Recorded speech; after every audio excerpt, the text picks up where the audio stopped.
안녕하세요. 파산관장의 홍익표 변호사입니다. 오늘은 이제 파산 면책 신청을 준비하신 분이나 혹은 이제 끝나신 분들과 관련한 거를 제가 지금 잠깐 글을 썼는데 그 관련된 걸 한번 잠깐 방송으로 한번 말씀드려 보겠습니다. 일단 파산을 준비 중인 분들은 항상 소송 조회를 하라 그러죠.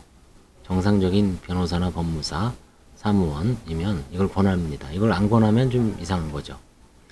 사건 번호로 검색하는 거는 내가 지금 알 수 없죠. 그래서 인증서로 검색을 선택합니다. 들어가서 여기다 이제 주인 번호를 치는 겁니다.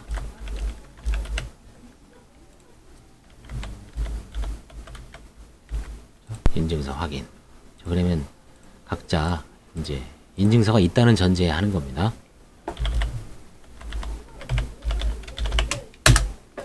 인증서.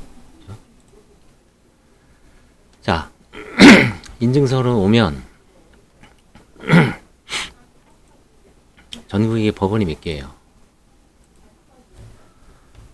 여기 있는 게 하나, 둘, 셋, 넷, 다섯, 여섯, 일곱, 여덟, 아홉, 열, 열하나, 열둘, 열세, 열네, 열다섯, 열여덟, 열아홉, 스물, 스물하나, 스물둘, 스물셋, 스물넷, 스물다섯, 스물여섯, 스물일곱, 스물여덟, 스물아홉, 서른.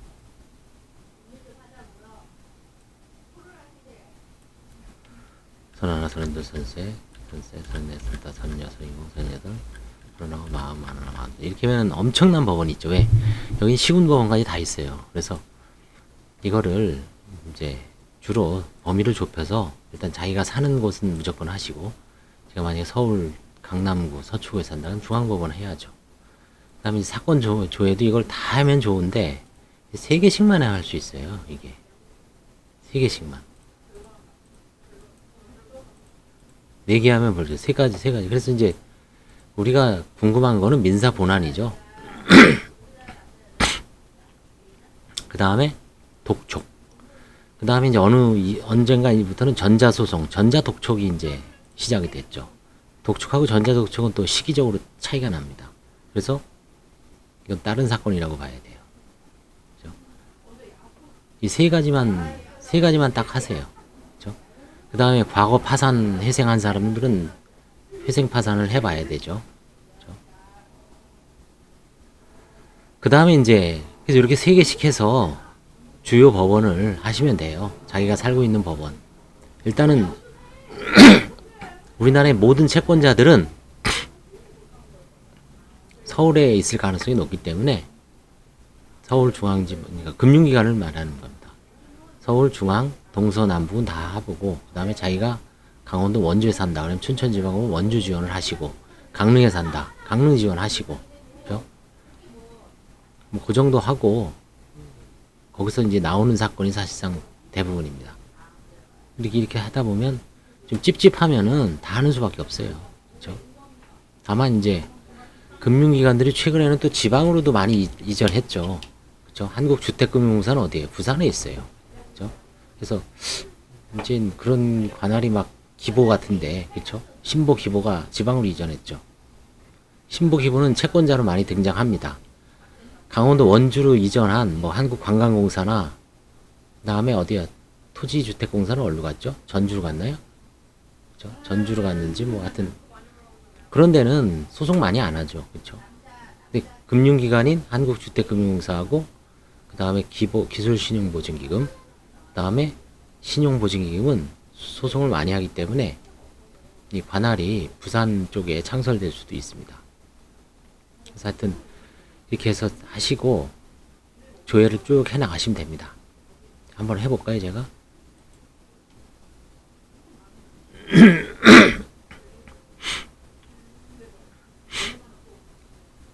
저도 제가 당사자가 된 소송이 꽤 있습니다.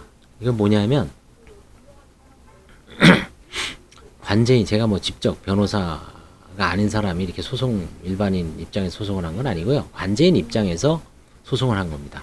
그거는 대리인으로서 한 게 아니고, 또 내가 변호사가 아닌 홍현필이라는 개인이 한 것도 아니고, 그 관제인의 자격으로 할 때는 이제 개인 홍현필이 되는 겁니다. 그래서 그때 이제 소송을 하는 겁니다. 알겠죠? 파산자 누구누구의 파산관제인 홍현필. 번역동, 그쵸? 기억나네요, 이분. 이런 식으로 하는 겁니다. 그쵸? 탭이 어디로 갔나요?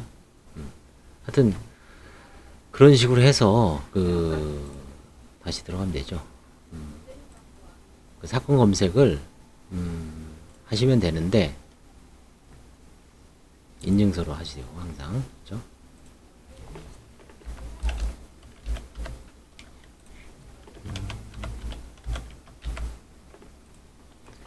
이제 오늘 말씀드리고 싶은 건 뭐냐면, 중요한 거는,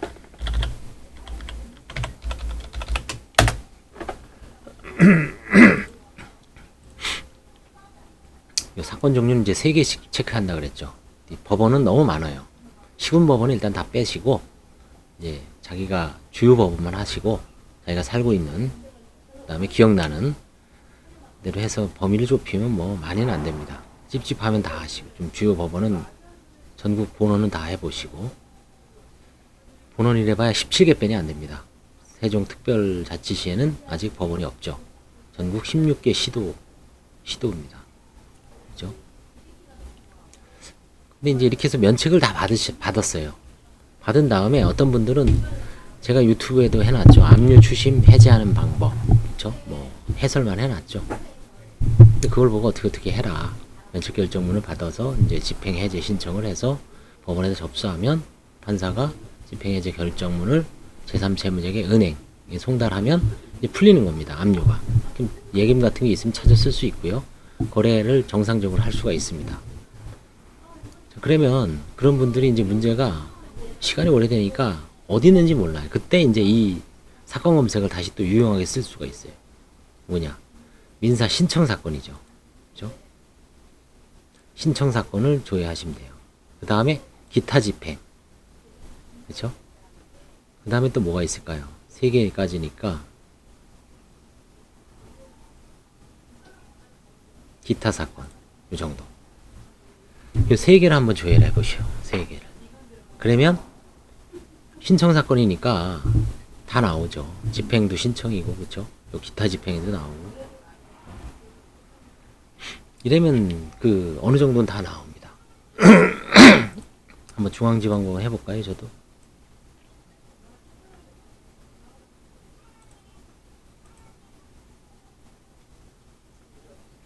기타 사건, 기타 집행, 신청. 나오죠.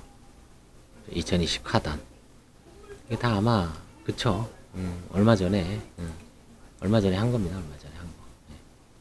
네. 페이지가 만료되네요. 하여튼 이런 식으로 인증서로 검색을 해서 신청, 그 다음에 기타 집행, 기타 사건 요 3개만 해서 본인이 가압류를 한 법원이 어딘지, 채권자가 가압류한 법원이 어딘지를 파악을 해서 그 법원에다가 집행해제 신청을 해야 됩니다. 오늘도 이제 어떤 분이 뭐 면책 결정을, 이름을 딱 보니까 옛날 분이에요. 제가 이제 관제한 사건이죠. 근데 이제 본인이 이제 카드를 발급받아서 다시 사용을 하기 위해서 했는데 압류가 돼 있다는 거예요. 근데 압류가 안 풀린 겁니다, 사실. 그분이 이제 면책 받으면은 다 알아서 해주는 줄 알았나 봐요. 그런 건 없죠. 다 잘 스스로 해야 됩니다. 압류되면 이제 면책 받아도 압류 결정문을 뭐 국가가 나서서 채권자들이 알아서 풀어주지는 않아요. 다 본인이 발품을 파들어서, 그쵸? 뭐 비용을 들이기 싫으면 변호사나 법무사를 부리면 되지만 또 뭐 돈이 또 만만치 않죠. 최소한 몇십만 원 듭니다. 그러면 본인이 발품 팔아서 이런 형태로 사건 번호를 알아야 되죠. 방문을 해서 결정문을 좀 발급받은 다음에 확정 결정문하고 첨부해서, 홈은 인터넷에 널려 있잖아요. 제 동영상에도 뭐 찍어 놨습니다만, 그런 걸 이제 사용을 해서 송달료도 내고, 그쵸? 근데 일일이 다 품이 들어가는 거예요. 그쵸? 품이 들어가니까 귀찮죠. 그쵸? 상당히 좀 번거로운 일이지만, 그런 걸 안 하면은 그냥 알아서 예금 계좌가 살아나지는 않는다. 그래서 처음에 이제 채무자들한테 그런 것까지 다 염두에 두면 시간이 너무 걸리니까 아까 말했듯이 민사 본안, 민사 독촉, 전자 독촉, 민사 본안, 독촉, 전자 독촉 이 세 개. 그다음에 끝나고서는 민사 집행, 아니 민사 신청, 기타 집행, 기타 사건 이 세 개를 하면 웬만한 집행 사건은 다 검색이 될 거예요. 그래서 집행 해제 때문에 고민하는 사람들이 파산 채무자 중에 집행 해제 때문에 고민하는 사람들이 한 20, 30%될 거예요. 나머지 70%는 뭐 애초에 없어서 압류도 안 돼 있는 사람도 있을 테고. 그래서 하여튼 압류와 관련된 거를 좀 풀고 싶은 분들은 나중에라도 사건 검색을 해서 그 소재를 좀 잘 파악을 할 수가 있습니다. 막연하잖아요, 그렇죠? 이게 힘들면 인증서가 없다. 법원을 방문해서 해달라고 하세요. 공무원들이나 그 자원봉사 하시는 분들이 있는 것 같아요. 그래서 그분들 도움을 받아서 사건도 출력해주고, 그런 식으로 사건 검색을 할 때 좀 요령 있게 뭐 하는 방법을 좀 채무자들한테 권해야 될 것 같아요. 감사합니다.